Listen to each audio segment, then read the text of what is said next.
What's up, guys? Today I'm going to be doing a 1 year update on my Citizen NB1060-12L, which is also known as the Silver Leaf Lacquer Dial. Citizen. It is famous for that. I've owned this watch for just about under a year now, so I thought it was a good time to do a 1 year update review and tell you what my thoughts are on the watch. Because this is something which is very hard to get hold of, and depending on where you get it from, you may pay a lot. So I would like to help people make a purchase decision on whether or not they find this watch worth it. So coming to the watch itself, just a quick revision here. The watch itself is a 38 watch, and it has a luck to luck of around 45.6 or 46.5, one or the other, right? It's under 47 That much I can tell you. It's a very comfortable size and would fit almost anyone, a variety of wrists. The only issue, a little gripe I have with this watch is with its lug width, which is a 19 lug width, and it's a bit of an annoyance. But considering if you have a watch which has 19 lug widths, then I guess it's okay. The thickness itself of the watch is 12 including the display case back, and it's a very thin watch. It is a essentially almost a Garda watch, I would say, that is go anywhere and do anything. However, there have been times where I've been wearing this with a very casual T-shirt or something, and I felt it leans a slight bit more on the dressier side. But regardless, you can wear this anywhere.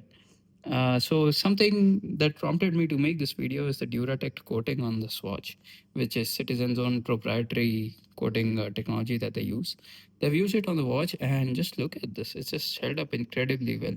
There are no micro scratches to speak of as such. Forget about main scratches.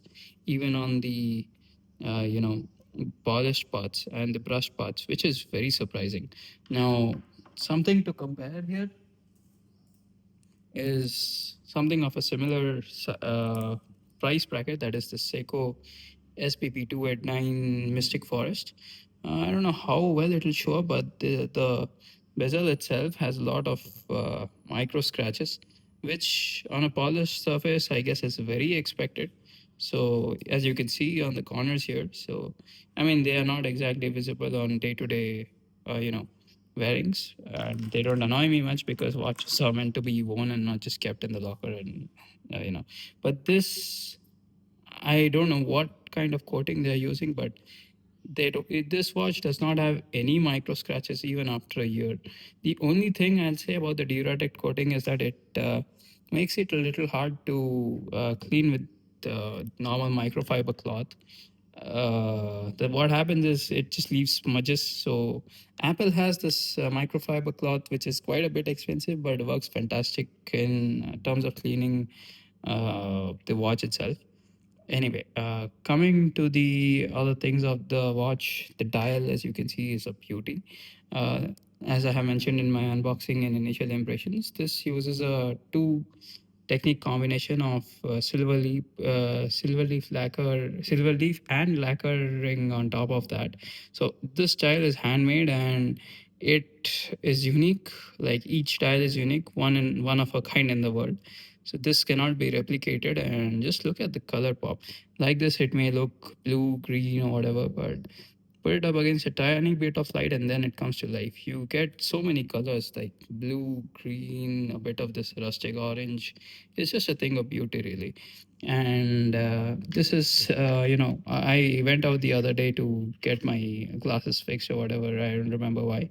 A kid walked up to the watch and started just, poking it like this. And, it's the first time that's happened to me. So it's a really eye catching dial. It looks much more expensive than what it is.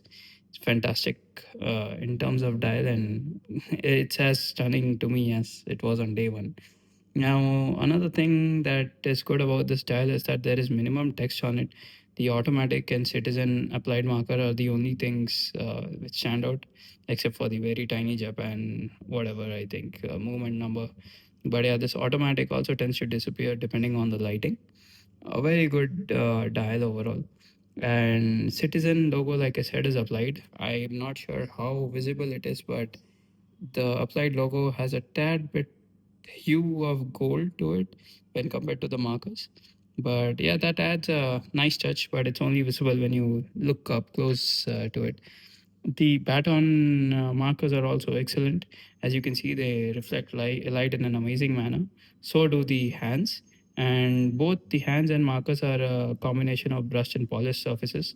The markers are brushed up top, and let's see if I can zoom in enough to show you. Yeah, you can look at the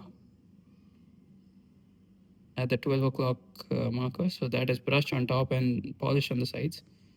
Same with the hands. One side is polished, one side is brushed. This is something Seiko also does. So yeah, good technique here. The refractions and deflections of light just work wonderfully with the markers and all. And what else? Yeah, I'm kind of glad. Initially, I was a bit disappointed with the date wheel.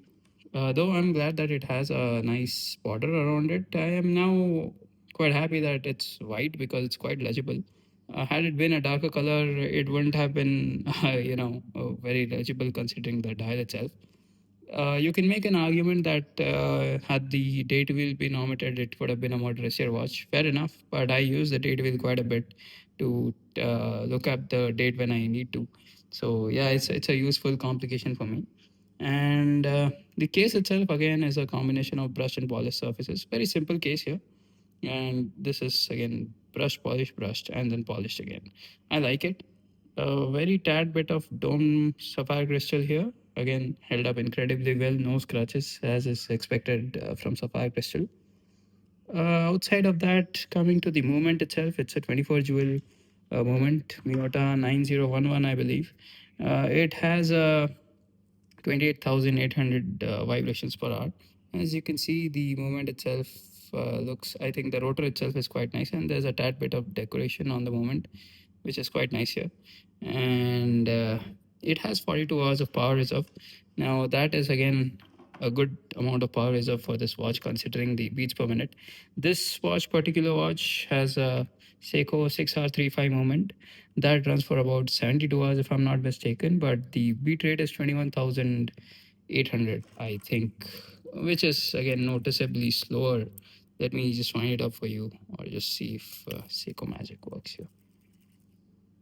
So yeah, you can just see how different the beat rate is, right, between the two. This is much smoother.